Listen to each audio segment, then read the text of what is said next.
Welcome to this explainer. If you think having a second passport is just some trope out of a spy movie, you're honestly missing out on one of the absolute most powerful wealth and mobility strategies in the world today. The global investment migration landscape is undergoing a massive shift for 2026. So today, we're breaking down the ultimate Caribbean Plan B. Let's be real. If you're a high net worth investor, or maybe a global entrepreneur, you're probably facing a very specific set of bottlenecks. Things like a passport that literally limits your global mobility, frustrating embassy delays, and that never-ending search for tax efficiency. You need options, right? You need flexibility and a rock-solid backup plan against political or economic instability. And that is exactly what a strategic Plan B solves. But before we get into the weeds of the complex new 2026 policies, let's just make sure we're totally grounded on what this actually is. Citizenship by Investment, or CBI, is a completely legal government-legislated process. Basically, it grants foreign nationals full citizenship and a passport in exchange for making a significant economic contribution to that host country. This is not a temporary visa. We're talking lifetime citizenship, which you usually get through a direct government donation or buying approved real estate. Okay. Let's dive into this. Here is our roadmap for today. First, we'll look at the Caribbean passport boom. Then, the new 2026 rules and costs. After that, we'll compare the Caribbean 5. And finally, we'll stack up the Caribbean against Europe's golden visas. Section 1. The Caribbean passport boom, and exactly why investors choose the Caribbean.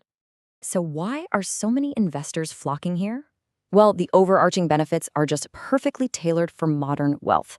Boom, you instantly unlock visa-free travel to over 140 countries. And yes, that includes the UK and the Schengen area.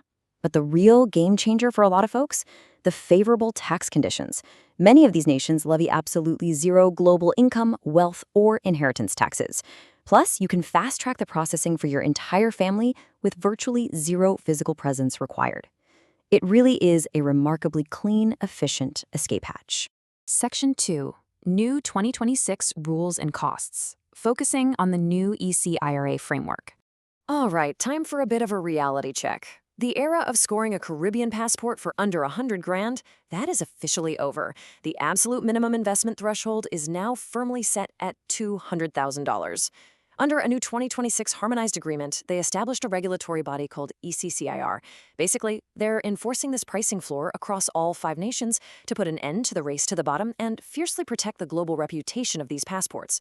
And, along with new pricing comes some pretty rigorous, standardized scrutiny. Step 1 is gathering all your documents with a licensed agent. Then Step 2 is where those new 2026 rules really bite. Mandatory biometric data collection and rigorous interviews. No way around it. Step 3 involves intense, multi-layered due diligence. And only after you pass all of that, in Step 4, do you finally wire your investment and get your passport. Now, let's talk timelines, because this is crucial. Those shiny marketing brochures, they're going to promise you 3 to 6 months. But actual 2026 data paints a slightly different picture.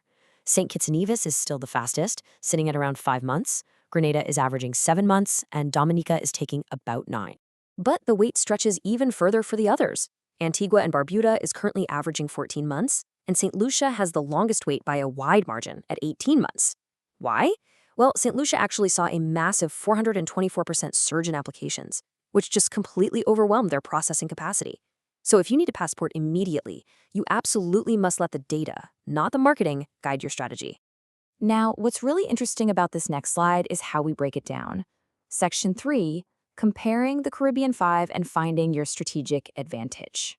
Pivoting from those macro trends down to the micro nuances, every single program has its own unique edge. Let's compare St. Kitts and Nevis directly against Dominica. St. Kitts is basically the gold standard. It's the oldest program in the world dating back to 1984 and the fastest at 5 months for a $250,000 donation. On the flip side, Dominica offers the cheapest real estate entry point at exactly $200,000. That is perfect if you want a physical, recoverable asset, though keep in mind it does require a holding period. Next up, we have Grenada versus Antigua and Barbuda. Grenada is absolutely the top strategic pick if you have U.S. business aspirations. Why? Because it's the only Caribbean CBI country with an E2 investor visa treaty with the United States. So for a $235,000 donation, you basically get a bridge right into the U.S. market. Antigua, conversely, is unparalleled for large families. You can actually include siblings and grandparents on your application. It makes it incredibly cost-effective for comprehensive family coverage. Just one quick note, though. Antigua does have a minimal physical presence requirement. You just have to visit for 5 days within your first 5 years. And then we have St. Lucia, which offers a highly unique capital preservation option, the refundable bond route. You can invest $300,000 in government bonds, and get this, the principal is fully refundable after 5 years. You get your money back and you keep the citizenship. It is an amazing financial structure. But as we saw in the data just a minute ago, you do have to trade off with that current 18-month average wait time. Section 4. Caribbean visas vs. Europe golden visas, and looking at the global context. And this brilliantly illustrates the real value here.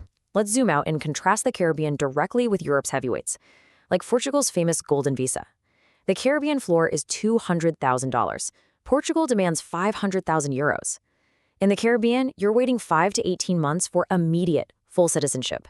In Portugal, crazy backlogs mean you could wait up to 24 months or more just for temporary residency.